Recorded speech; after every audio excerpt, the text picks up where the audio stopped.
ప్రభునందు ప్రియులైన మీకందరికీ యేసుక్రీస్తు ప్రభువారి నామములో శుభవందనాలు తెలియజేస్తున్నాం. ఎడారిలో సెలయేర్లు అనే దిన ధ్యానము కొరకై స్వాగతం. మార్చి 21.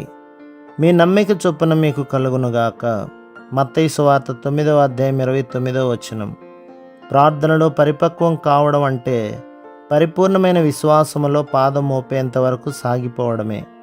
ఇంకా ప్రార్థిస్తూ ఉండగానే మన ప్రార్థన దేవుని చేరింది, అంగీకరించబడింది అన్న అనుభవాన్ని పొందాలి.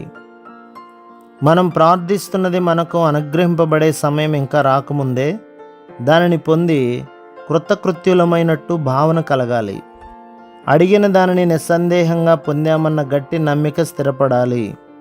ఈ ప్రపంచం అనిశ్చితము, చంచలము అయినది. దైవవాక్కుకి అయితే మార్పు లేదు.